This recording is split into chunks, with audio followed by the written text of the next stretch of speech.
Will, let's just start off with this. Let's just load everything up, okay? Yep. What would you say is like the first thing if I'm going to be looking at a pitch deck? You've seen hundreds of pitch decks. You're known as a pitch deck doctor. I'm a Yep. founder and I'm getting ready to do my pitch deck. What's the first mindset? What frame of mind should I be in when I start my pitch deck? What would you say is the first step? First thing is understand that it's going to take 1,000 iterations to do a pitch deck.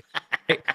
So I've been a founder for 31 years across 9 companies, and I'm a writer, and I teach pitch decks for a living. I teach, startups for a living. We've got 1.1 million startups on the Startups.com platform, 30,000 startups a month, meaning I just see a lot of this, right? Nothing special about what I do, but I see a lot of this.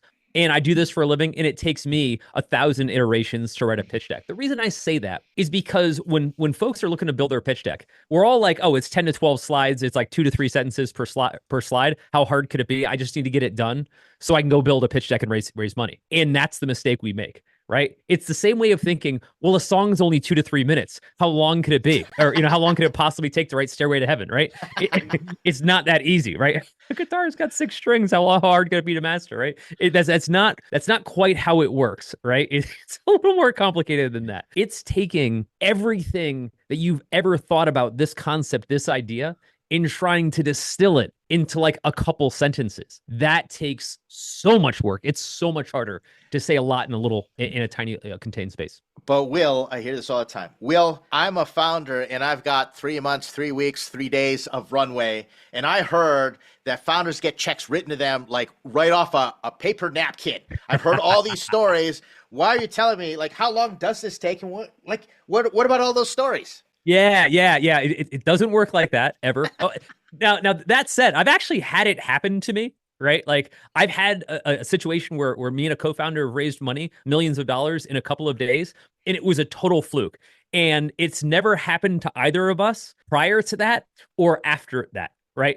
We just happened to have been working on an idea that happened to found the right investors at the right time, and it was a fluke. Right? The guy that I'm talking about, it's funny if he listens to this, is named Jamie Siminoff. Jamie's the founder of Ring, the doorbell company.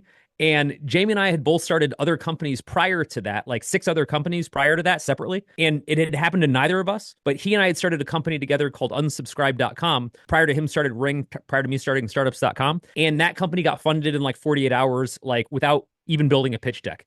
It never happens, right? It's just weird series of events. And it never happened to either of us since then.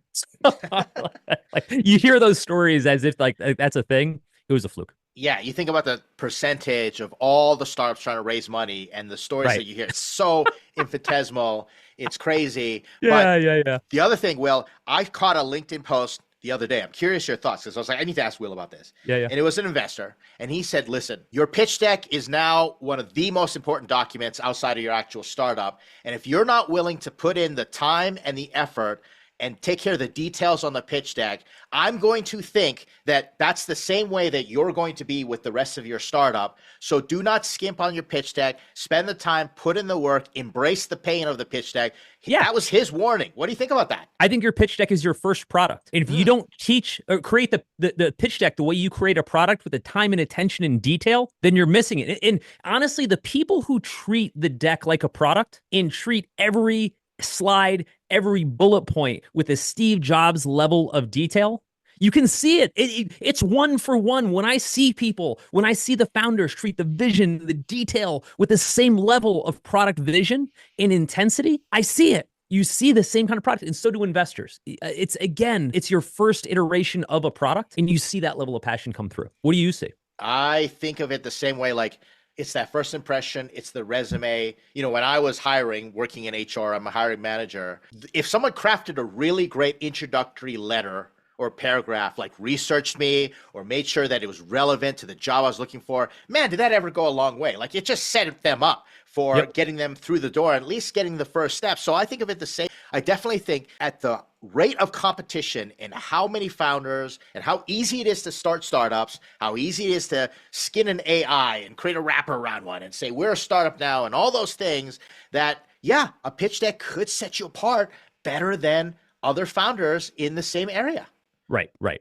And, I'm going to give a shout out to a friend of the community. He's on the chat right now. He's on the community right now, listening. A guy named Hess from Chill, and I was reviewing his deck recently, and I pointed out how good the design is. Right, and I said, listen, the decks don't get funded or not funded because of how good the design is, but it's a really good design. And I asked him who the designer was, and I said, kind of my compliments to the chef. Right, I pay attention to that stuff. Someone was paying attention to the details. Yep. And you know who pays attention to the details? Really good entrepreneurs. Yes. Right. Really good founders.